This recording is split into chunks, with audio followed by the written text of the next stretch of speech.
Hello everyone. Today we start our new topic of chapter number 3, drainage lakes. India has many lakes which differ from each other in the size and other characteristics. You all know that India have many lakes. आपको पता है बहुत सारी lakes है. For example, sambar lake in Rajasthan is a famous lake. ठीक है, there are so many lakes. तो उनके बारे में हम पढ़ेंगे यहाँ पर और उनकी कैरेक्टरिस्टिक्स भी पढ़ेंगे. तो ज़्यादातर जो लेक्स होती हैं तो उनमें से मोस्ट लेक्स जो हैं वो परमानेंट होती हैं. कुछ में वाटर कंटेन होता है सिर्फ रेनी सीज़न में, क्योंकि वो सूख जाती हैं, ड्राइड अप हो जाती हैं.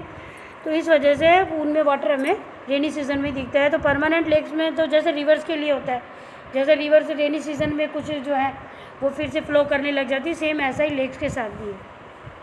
सम of the lakes are the result of the action of the glacier. अब ये जो लेक्स है ये कैसे बनी, मतलब ये कैसे बनती है. आपने देखा होगा एक डीप होल होता है अर्थ के सरफेस के ऊपर और वो पानी से कवर्ड हो जाता है. लेक्स का फ्लो भी नहीं करती हैं, लेक्स का वाटर जो है वो स्टेगनेंट रहता है. तो हम ये देखेंगे कि लेक्स बनती कैसे. तो इसके बहुत सारे रीज़न है. ये किस से बनती है, एक्शन ऑफ ग्लेशियर के एक्शन से, आइस शीट से. ठीक है, कुछ फॉर्म्ड करती है by the action of river, wind and human activities. Human activities की वजह से भी लेक्स का. तो स्टार्ट करते हैं हम. Meandering river across a flood plain forms cut offs that later developed into oxbow lakes. ये हमने रिवर के डायग्राम में भी पहले भी पढ़ा था कि रिवर जो फ्लो करती है तो आपने देखा था लोअर अपर कोर्स से आती है, फिर उसके बाद मिडिल कोर्स पे आती है और धीरे धीरे वो मिनेंडर बनाती है. जब ये मिनेंडर के अंदर धीरे धीरे कुछ यहाँ पर सॉलिड पार्टिकल जम जाते हैं तो ये कट ऑफ हो जाता है और यहाँ पर कट ऑफ होने से एक नई लेक बन जाती है, जिस लेक को हम कहते हैं ऑक्सबो लेक्स. तो ये रिवर की वजह से बनी ना oxbow lake. Most of the fresh water lakes are in the Himalayan region. तो सबसे पहली बात, फ्रेश वाटर क्या होता है. आप देखेंगे जो लेक्स होती हैं वो टू में डिवाइड करेंगे अब. एक होती है फ्रेश वाटर लेक, एक होती है सॉल्ट वाटर सॉल्टी लेक्स. तो फ्रेश वाटर जो मीठे पानी की जो झीलें होती हैं और सॉल्ट वाटर जो खारे पानी की होती है. तो हमारे सबसे ज़्यादा जो मीठे पानी की फ्रेश वाटर लेक्स हैं वो हिमालयन रीजन्स में है. They formed when glacier dug out a basin which was later filled with snow. जब जो ग्लेशियर है उसके एक्शन की वजह से ग्लेशियर उस जगह से रिमूव हो गया. ठीक है, अब उस जगह पर जो डीप जो होल बन गया, धीरे धीरे वहाँ पे स्नो मेल्ट होने लगी और वो वाटर से फिल हो गया. तो ये बहुत सी जो कश्मीर की जो लेक हैं, वूलर लेक, डल लेक, ठीक है, ये सारी जो लेक्स हैं हमारी ये इसी से बनी है आपकी. तो अंडरस्टैंड, ये ग्लेशियर से बनी है. The Wular lake in Jammu and Kashmir result of the tectonic activity which is the largest fresh water lake in India. तो हमारी वूलर लेक जो जम्मू कश्मीर की है वो भी इसी वजह से बनी है, टेक्टोनिक एक्टिविटी से.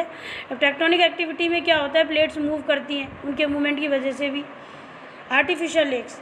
अब आर्टिफिशियल लेक्स क्या होती है, देखो बेटा, जो कुछ लेक्स जो नेचर के द्वारा होती हैं वो तो हमारी होती है नेचुरल लेक्स, और आर्टिफिशियल होती है मैन मेड, जो मैन ने बनाई है.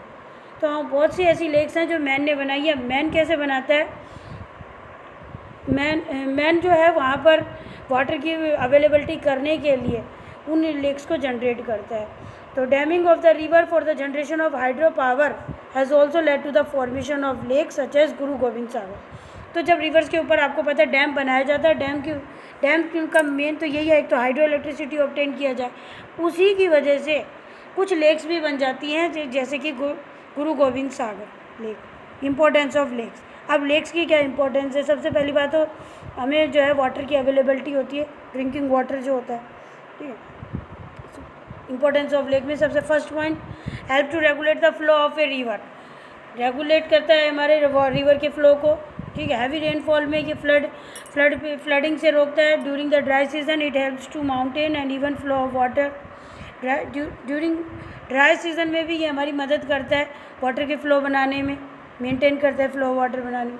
Also use for developing hydro power बनाने में, जनरेट करने में. क्लाइमेट को मॉडरेट करता है, सराउंडिंग को. एक्वेटिक इकोसिस्टम भी डेवलप करता है, एक्वेटिंग जो फिशिंग वगैरह, ठीक है, उसको डेवलप करने में, उसको मेंटेन करने में. नेचुरल ब्यूटी, क्योंकि बहुत से लोग जो हैं ज़्यादातर ऐसी एरियाज़ में भी जाते हैं जहाँ पर ये जो लेक्स वगैरह बहुत अच्छी लगती हैं, तो टूरिज़्म भी बहुत बढ़ता है. तो डेवलपिंग टूरिज़्म, प्रोवाइडिंग रिक्रिएशन मनोरंजन, एंटरटेनमेंट. लेक्स में सब लोग बोटिंग वगैरह करते हैं उन्हें. तो ये सारी चीज़ें हमारे लिए इम्पॉर्टेंट है. Role of rivers in the economy. तो रिवर्स का क्या क्या रोल है, रिवर का भी उतना ही रोल है जितना लेक्स का है. वाटर की अवेलेबिलिटी है, ठीक है। वाटर इरिगेशन में हेल्प करता है, ठीक है, इकोनॉमी को बढ़ाता है हमारी को।